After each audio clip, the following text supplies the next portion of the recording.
Well, this is Martin O'Malley.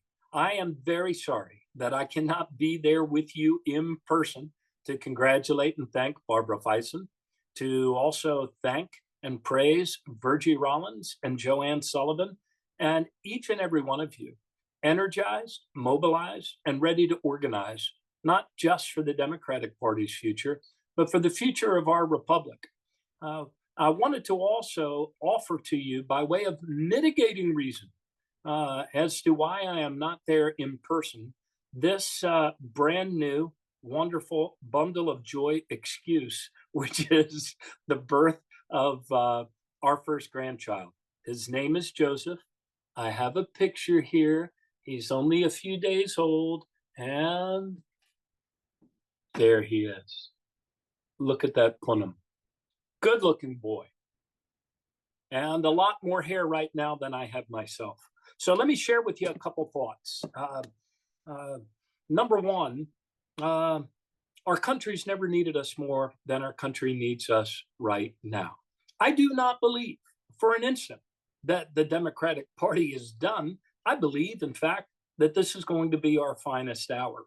What we have in front of us is an epic clash between those like Elon Musk, who believe that empathy is the greatest weakness in the Western mind, and you and me, and the people that we represent, and the people that we fight for, who, on the contrary, believe that actually our greatness as a country is not measured by the amount of wealth we accumulate or by the size of our armies. Instead, it's demonstrated by the care and compassion we demonstrate for one another. You and I are part of a living, breathing, self-creating mystery called the United States of America. But the heart of that mystery is actually a very real thing, isn't it?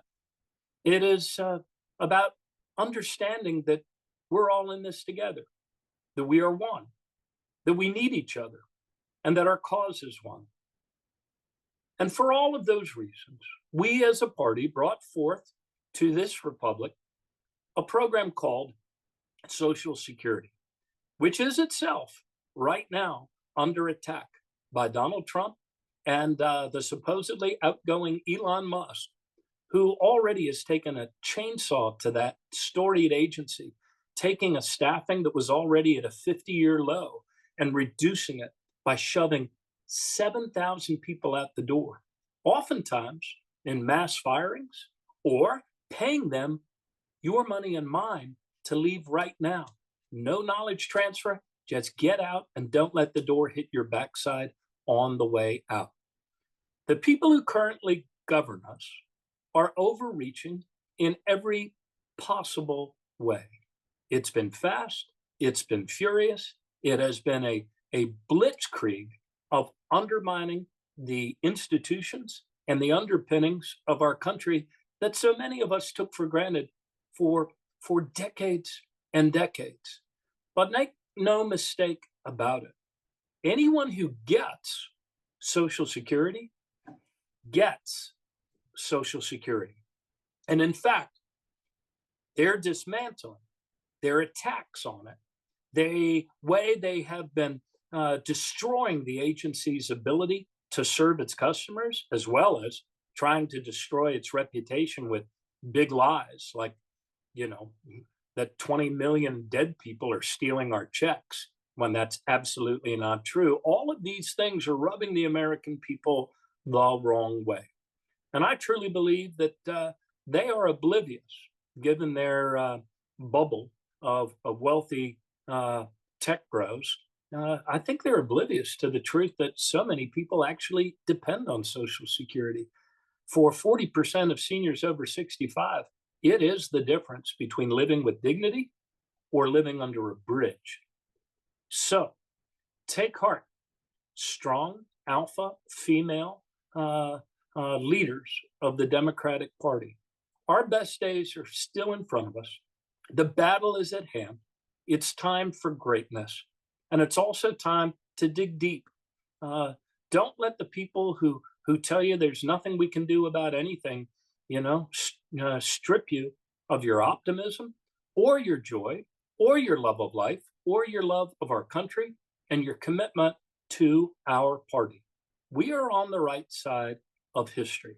It may take us several steps and a lot of battles to get to the other side of this authoritarian uh, time period that we have to march through, but we will get there.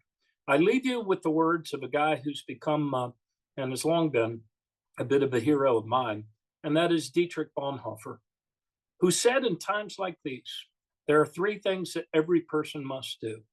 Number one, pray. Number two, act. And number three, wait patiently for God's time.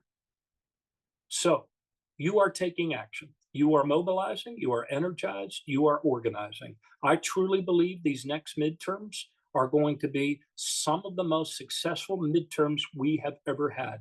Recruit candidates, run for something, encourage your friends to run for something, run for anything, but do not run away from the moment at hand. I'll leave you with this final story, true story. I happen to be with my grandson and Katie and my daughter and her husband the other day, spending quality time with my grandson. In fact, just yesterday, when in the mail arrived a social security card um, with his name on it and his own social security number, a guarantee that his country would always have his back. I knew from having served at Social Security that that's something that the agency does on a routine basis every day for every newborn little baby. But what I realized more deeply than I ever had before as I saw those new parents of my grandson, you know, gather around that card and look in their baby's face. Uh, what that moment actually meant is that uh, that little baby matters to our country, and our country matters to that little baby. We're all in this together. You and I are part of a living, breathing, self creating mystery called the United States of America. And ain't nobody going to take it from us. Thanks a lot. Keep the faith. Pray, act, and wait patiently for God's time.